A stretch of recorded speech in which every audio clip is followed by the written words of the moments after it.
தலைவர் தம்பி தலைமையில் இந்த படம் படத்தோட ஸ்டோரி அப்படின்னு பாத்தீங்கன்னா ஹீரோ வந்து ஒரு பஞ்சாயத்து தலைவரா இருக்காரு ஒரு ஊர்ல. அந்த ஊர்ல ஒரு கல்யாணம் நடக்குது. சேம் டைம் அதோட பக்கத்து வீட்டுல ஒருத்தங்க வந்து டெத் ஆயிடுறாங்க. அந்த வீட்டோட ஓனரும் பக்கத்து வீட்டும் ஆகாது, ரெண்டு பேருமே சண்டை போட்டே இருப்பாங்க. சோ இவங்க வீட்டுல வந்து நல்ல காரியம் நடந்துட்டு இருக்கு. அப்பவும் பார்த்து பக்கத்து வீட்டுக்காரங்க வீட்டுல வந்து ஒரு டெத் ஆயிருது. அந்த வீட்டு ஓனருடைய அப்பா இறந்துடுறாரு. ரெண்டு வீட்டுக்காரங்களும் ஒரே டைம்ல அதை நடத்தணும்னு சொல்றாங்க. கல்யாண வீட்டுல 10:30க்கு தான் மேரேஜ் அப்படின்றாங்க. இவங்களும் 10:30க்கு தான் பணத்தை எடுக்கணும் அப்படின்றத சொல்றாங்க. சோ இதுக்கு நடுவுல ஹீரோ ரெண்டு பேருக்குமே பஞ்சாயத்து பேசி சமாதானப்படுத்தி இதை எப்படி சால்வ் பண்ணாங்க அப்படின்றத அந்த படத்துடைய மிச்ச கதை. ஸ்டோரி அப்படின்னு பார்க்கும்போது ஒரு சாதாரண ஒரு ஸ்டோரியா இருந்தாலும் இவங்க எடுத்து கொண்டு போன விதம் வந்து லைக் இப்போ நம்ம சூ ஃப்ரம் சோலா இருக்கு இல்லையா, ஒரு சிம்பிள் ஸ்டோரி எடுத்து அதை வந்து கம்ப்ளீட்டா ஒரு காமெடி ஜானர்லயே கொண்டு போவாங்க. ஸோ அதே மாதிரி கேரளா மூவிலாம் வந்து ஃபீல் குட் மூவி, லைக் ஒரு சின்ன சிம்பிள் பிளாட் எடுத்துட்டு அதை ஃபுல்லாவே ஒரு காமெடி வேலையே கொண்டு போவாங்க இல்லையா. ஒரே இடத்துல தான் கதை, அதை சுத்தியே வந்து மூவ் ஆயிட்டே இருக்கும் இல்லையா. ஸோ அந்த மாதிரியான ஒரு ஜானர் தான். ஸோ அந்த மாதிரி தான் இந்த படமும் இருக்குது. நமக்கு ஃபர்ஸ்ட் 10 நிமிஷத்துலயே தெரிஞ்சிடும், ஒரு சின்ன ஃபீல் ஆயிடும் இது வந்து கேரளா மூவி மாதிரி தான். அவங்க வந்து அது ஒரு ட்ரெண்ட் செட் பண்ணிட்டாங்க, அதை புதுசா வந்து ஒரு ட்ரெண்ட் செட் பண்ணி வச்சிருந்தாங்க. ஸோ அதே பேட்டர்ன்ல வந்து இது வரும்போது ஸோ நமக்கு வந்து ஒரு 10 நிமிஷத்துலயே தெரிஞ்சிடும் இது வந்து அந்த மாதிரியான ஒரு மூவி மாதிரி தான் இருக்கு அப்படின்னு சொல்லி. யூசுவல்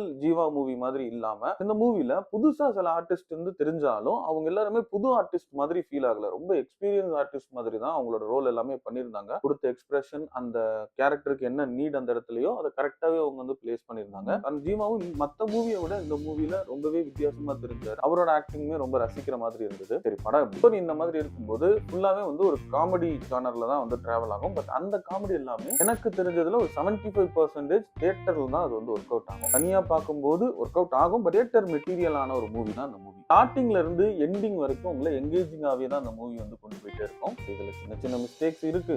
லைக் வந்து ஹீரோ அண்ட் ஹீரோக்கு ஆப்போனண்டா ஒருத்தர் இருப்பாரு. இவருக்கு ட்ரபிள் கொடுக்கணும், பட் அவர் எந்த ட்ரபிளுமே கொடுக்க மாட்டாரு. ஒரு சீன் கிரியேட் ஆகும், அதை வந்து யூஸ் பண்ணி தான் மூவ் ஆவாங்க. இந்த மாதிரியான சின்ன சின்ன கிளிச் இருக்கு. பட் இது ஒன்றும் பெரிய இதெல்லாம் தெரியல. ஏன்னா மூவி வந்து அந்த அளவுக்கு வந்து ஒரு எங்கேஜிங்காவே நமக்கு கொண்டு போயிட்டே இருக்கும். ஓவராலா ஒரு வீக்கெண்ட் நல்ல ஒரு ஃபீல் குட் மூவி, ஒரு ஃபேமிலி என்டர்டைனர் மூவி பார்க்கணும்னு நினைச்சீங்கன்னா இந்த மூவி ஒரு பெஸ்ட் சாய்ஸ்.